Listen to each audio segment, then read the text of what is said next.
नमस्कार दोस्तों, स्वागत है आपका आज के मुख्य समाचारों में। जी हां दोस्तों, आपको यहां पर देखने को मिलेंगी सुबह से लेकर शाम तक की तमाम बड़ी खबरें मुख्य समाचार ब्रेकिंग न्यूज अपडेट्स के रूप में। तो चलिए दोस्तों, जान लेते हैं आज की पहली बड़ी खबर। जंग पर ईरान के राजदूत का आया बयान, हिजबुल्लाह का नाम लेकर इजराइल को धमकाया। जी हां दोस्तों, इजराइल और हमास की जंग ने इस दुनिया को एक बार फिर विभाजन की धुरी पर लाकर खड़ा कर दिया है। एक तरफ जहां पश्चिमी देश इजराइल के समर्थन में खड़े हो गए हैं, वहीं इस्लामिक देश फिलिस्तीन का समर्थन कर रहे हैं। लेकिन इन सबके बीच जो देश सबसे अधिक सवालों के घेरे में है वह है ईरान। इस जंग में ईरान की भूमिका को लेकर पश्चिमी देश लगातार उस पर उंगली उठा रहे हैं। ऐसे में भारत में ईरान के राजदूत इराइज इलाई ने इजराइल और हमास की जंग में ईरान की भूमिका और दुनिया पर इसके होने वाले प्रभाव पर बात की। ईरान के सर्वोच्च नेता अयातुल्लाह अली खोमेनेई वह पहले नेता थे जिन्होंने इजराइल पर हमास के हमले की सराहना की थी। ईरान लंबे समय से गाजा में हमास और फिलिस्तीन का समर्थन करता आया है। इन आरोपों पर ईरान के राजदूत इराज इलाई का कहना है कि फिलिस्तीन की ओर से हाल ही में उठाए गए कदम और फैसले उनके खुद के हैं, जिनकी जड़ें उनके मौलिक सिद्धांतों से जुड़ी हुई है। यह 7 दशकों के दमन और इजरायली सरकार के अत्याचारों का नतीजा है। इसके बाद दोस्तों, अगली बड़ी खबर। अहमदाबाद में लाखों लोगों के सामने भारत ने पाकिस्तान को पीटा। गेंदबाजों के कमाल के बाद आया रोहित का तूफान। जी हां दोस्तों, कुलदीप जडेजा, सिराज, बुमराह और हार्दिक पांड्या की घातक गेंदबाजी के बाद रोहित शर्मा की तूफानी बल्लेबाजी की बदौलत भारत ने पाकिस्तान को अहमदाबाद के मोदी स्टेडियम में 117 गेंद पहले 7 विकेट से हरा दिया। वनडे वर्ल्ड कप में पाकिस्तान के खिलाफ भारत की यह लगातार 8वीं जीत है। इसके साथ ही पाकिस्तान का वर्ल्ड कप में भारत को हराने का एक सपना एक बार फिर से नहीं पूरा हो पाया। बल्लेबाजों की मददगार पिच पर भारतीय गेंदबाजों ने दमदार प्रदर्शन किया और पाकिस्तान को सिर्फ 191 रनों पर ढेर कर दिया। इसके बाद अहमदाबाद में रोहित शर्मा का तूफान आया और बाबर आजम की टीम को उड़ा ले गया। रोहित ने पाकिस्तानी गेंदबाजों की जमकर धुलाई की। हिटमैन ने सिर्फ 63 गेंदों में 86 रनों की धुआंधार पारी खेली, हालांकि वह शतक से चूक गए। इस दौरान भारतीय कप्तान ने 6 चौके और 6 छक्के लगाए। 2023 वर्ल्ड कप में भारत की यह लगातार तीसरी जीत है। दोस्तों, इससे पहले पाकिस्तान से मिले 192 रनों के मामूली से लक्ष्य का पीछा करने उतरी भारतीय टीम को शुभमन गिल और रोहित शर्मा ने तूफानी शुरुआत दिलाई थी। गिल 11 गेंदों में 4 चौकों की मदद से 16 रन बनाकर आउट हुए। उन्हें शाहीन शाह अफरीदी ने पेवेलियन भेजा। इसके बाद किंग कोहली और रोहित शर्मा ने पाक गेंदबाजों की धुनाई शुरू कर दी। इसके बाद दोस्तों, अगली बड़ी खबर। 2000 रुपए के नोट को लेकर आया बड़ा अपडेट। आरबीआई ऑफिस के बाहर अब हो रही है हलचल। जी हां दोस्तों, भारतीय रिजर्व बैंक की ओर से इस साल 2000 रुपए के नोटों को वापस लेने का फैसला किया गया था, जिसके बाद आरबीआई की ओर से 2000 रुपए के नोटों को बदलवाने की समय सीमा भी निर्धारित की गई थी। वहीं दोस्तों, पहले लोग बैंक में 2000 रुपए के नोट बदलवा सकते थे, लेकिन अब लोग सिर्फ आरबीआई ऑफिस में ही 2000 रुपए के नोटों को बदलवा सकते हैं। हालांकि अब आरबीआई ऑफिस के बाहर लोगों की कतारें देखने को मिल रही है। दरअसल दोस्तों, वाणिज्य बैंकों के 2000 रुपए के नोट लेना बंद करने के बाद लोगों ने अब 2000 रुपए के नोट बदलने के लिए भारतीय रिजर्व बैंक आरबीआई के 19 कार्यालयों में कतारें लगाना शुरू कर दी है। आरबीआई ने इस साल 19 मई को 2000 रुपए के नोट वापस लेने की घोषणा की थी। इस नोट की शुरुआत 2016 में नोटबंदी के बाद हुई थी। उस समय प्रधानमंत्री मोदी ने 500 रुपए और 1000 रुपए के नोट को चलन से वापस लेने की घोषणा की थी। इसके बाद दोस्तों, अगली बड़ी खबर। क्या अग्निवीर को शहीद का दर्जा नहीं? पंजाब के अमृतपाल के सिर में गोली लगी, सेना ने सलामी नहीं दी, पूर्व गवर्नर ने उठाया सवाल।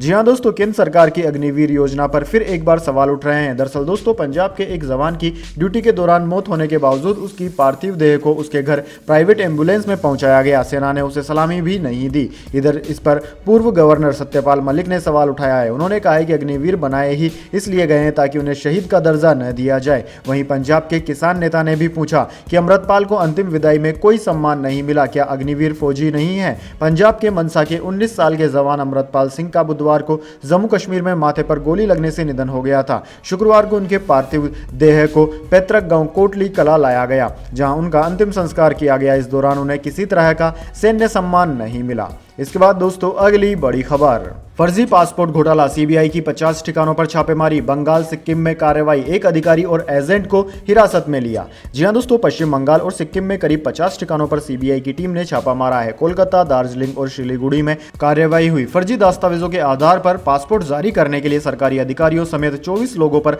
आरोप लगाया गया है। 2 लोगों को डिटेन किया गया है। दोस्तों, गंगटोक में सीबीआई अधिकारी ने बताया कि एफआईआर में 16 अधिकारियों समेत 24 लोगों के नाम है, जो कथित रूप से रिश्वत लेकर जाली दस्तावेजों के आधार पर देश में ना रहने वाले लोगों को पासपोर्ट जारी कर रहे थे। जांच एजेंसी ने गंगटोक पासपोर्ट सेवा केंद्र के वरिष्ठ अधीक्षक गौतम कुमार साहा को एक होटल एजेंट के साथ हिरासत में लिया है। एजेंसी ने साहा के पास से 1,90,000 रुपए कैश भी बरामद किए हैं।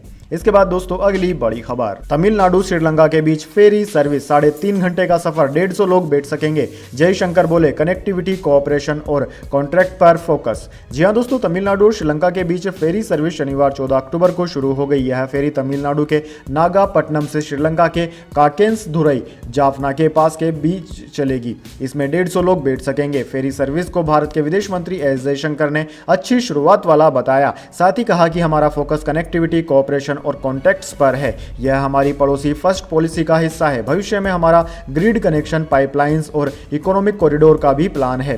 फेरी का शुरू होना प्रधानमंत्री नरेंद्र मोदी और श्रीलंकाई पीएम रानिल विक्रमसिंघे की सकारात्मक कोशिशों का ही परिणाम है।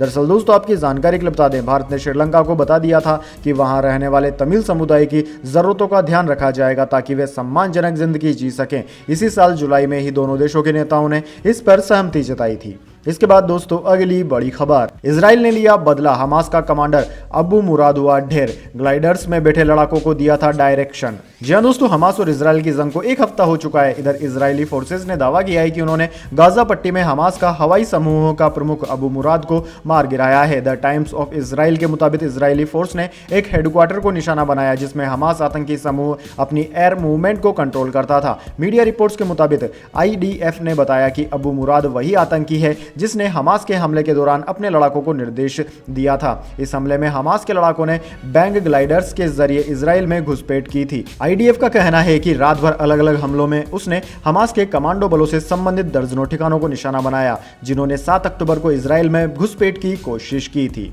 इसके बाद दोस्तों अगली बड़ी खबर, कुशवाहा ने जातीय जनगणना के आंकड़े को फर्जी बताया, कहा सरकार के इशारों पर हमें रोका, आवाज दबाने की है कोशिश। जी हां दोस्तों, राजधानी पटना में शनिवार को राष्ट्रीय लोक जनता दल RLJD जातीय जनगणना के खिलाफ मार्च निकाल रही है। उपेंद्र कुशवाहा के नेतृत्व में यह मार्च डाक बंगला चौराहे तक पहुंचा तो पुलिस ने उन्हें सख्ती से रोक दिया। इसके नेतृत्व में राज्यपाल को ज्ञापन सौंपा था जिस पर RLJD प्रमुख उपेंद्र कुशवाहा ने कहा कि सरकार के इशारे पर हमें रोका गया, हमारे आंदोलन को दबाने की कोशिश हो रही है, हमारी आवाज को दबाने की कोशिश हो रही है, लेकिन ये आवाज दबेगी नहीं, निरंतर चलती रहेगी। जातीय जनगणना की रिपोर्ट को उपेंद्र कुशवाहा ने फर्जी बताया है।